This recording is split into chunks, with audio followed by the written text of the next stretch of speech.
নমস্কার, দেখছেন কলকাতা টিভি, সঙ্গে রয়েছে অনন্যা। শুরু করছি সংবাদ সারাদিন। দলের দক্ষ নেতৃত্ব অভিষেক বন্দ্যোপাধ্যায় এমনই মন্তব্য করেছেন শওকত মোল্লা।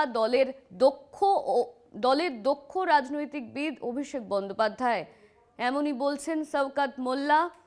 অভিষেক বন্দ্যোপাধ্যায় দলের দক্ষ সেনাপতি, তিনি দলকে নেতৃত্ব দিচ্ছে, আগামী দিনেও দেবেন। মঙ্গলবার এমনই মন্তব্য করে বৈঠক শেষে বলেন ক্যানিং পূর্বের বিধায়ক শওকত মোল্লা।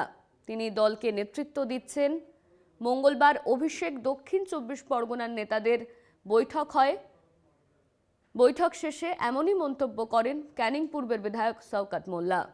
অভিষেক বন্দ্যোপাধ্যায় দলের দক্ষ সেনাপতি, এমনই মন্তব্য করেছেন শওকত মোল্লা।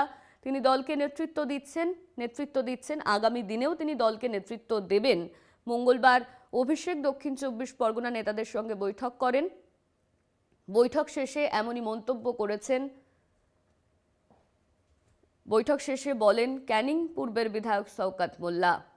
অভিষেক বন্দ্যোপাধ্যায় দলের দক্ষ সেনাপতি, তিনি দলকে নেতৃত্ব দিচ্ছেন, আগামী দিনেও তিনি দলকে নেতৃত্ব দেবেন, এই মন্তব্য করেছেন। বৈঠক শেষে এমনই মন্তব্য করেছেন ক্যানিং পূর্বের বিধায়ক শওকত মোল্লা। কি বলেছেন শওকত মোল্লা, আমরা সেদিকে নজর রাখবো।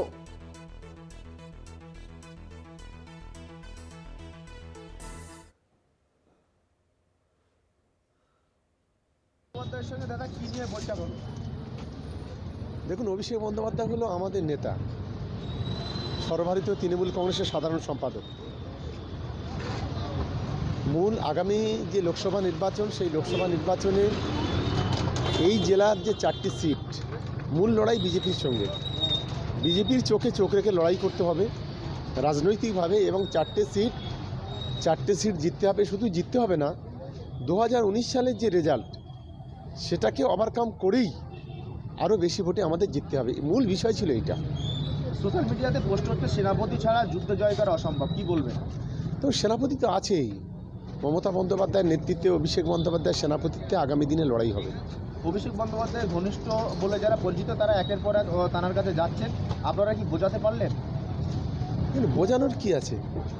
অভিষেক বন্দ্যোপাধ্যায় আমাদের লিডার, তিনি তো ডাকলে যেতেই হবেন। মমতা বন্দ্যোপাধ্যায় যদি আমাদের ডাকেন, তিনি আমাদের নেত্রী, তিনি যদি আমাদের ডাকেন, অবশ্যই যেতে হবে। এখানে বোঝানো না বোঝানোর কিছুই নয়। ময়দানে কবে ফিরবেন কিছু জানিয়েছেন অভিষেক বন্দ্যোপাধ্যায়? ময়দানেই তো আছেন অভিষেক বন্দ্যোপাধ্যায়, ময়দানে নেই এটা কে বলল?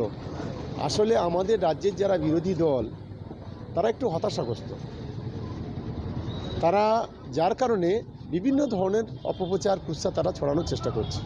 মমতা বন্দ্যোপাধ্যায়ের সঙ্গে দীর্ঘক্ষণ বৈঠক হলো অভিষেক বন্দ্যোপাধ্যায়ের, কিন্তু তিনি কবে জাগবেন এ বিষয়ে কি আপনাদের সঙ্গে? সেটা তো তিনিই জানেন আর মমতাদি জানেন। সেটা তিনি জেগেই তো আছেন, ঘুমাচ্ছেন এটা কে বলল?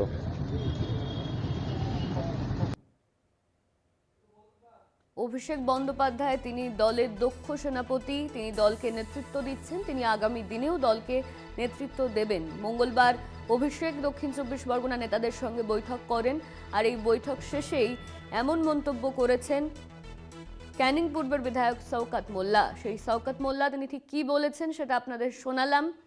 অভিষেক বন্দ্যোপাধ্যায় দলের দক্ষ সেনাপতি, তিনি দলকে নেতৃত্ব দিচ্ছেন, আগামী দিনেও তিনি দলকে নেতৃত্ব দেবেন। বৈঠক শেষে বলেন ক্যানিং পূর্বের বিধায়ক শওকত মোল্লা। আমাদের সঙ্গে রয়েছেন আমাদের প্রতিনিধি জাহাঙ্গীর হোসেন। জাহাঙ্গীর, অভিষেক বন্দ্যোপাধ্যায় দলের দক্ষ সেনাপতি, এমনই মন্তব্য করেছেন পূর্বের বিধায়ক শওকত মোল্লা। ঠিক আর কি বলেছেন তিনি? দেখো, তোমাকে জানিয়ে রেখেছি যে রাজ্যের হেভিওয়েট নেতা অভিষেক বন্দ্যোপাধ্যায় তার সঙ্গে দীর্ঘক্ষণ বৈঠক করেন ক্যানিং পূর্বের বিধায়ক শওকত মোল্লা। তিনি যেটা জানালেন যে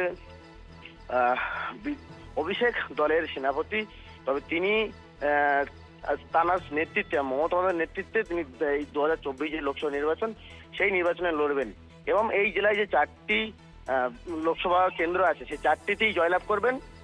এবং কবে তিনি রাজনীতিতে নামবেন এ বিষয়ে জানতে চাইলে তিনি জানান যে অভিষেক বন্দ্যোপাধ্যায় নিজেই জানেন কবে জানবেন, তবে সেটা নিয়ে নির্দিষ্ট কোনো কথা দেননি অভিষেক বন্দ্যোপাধ্যায়।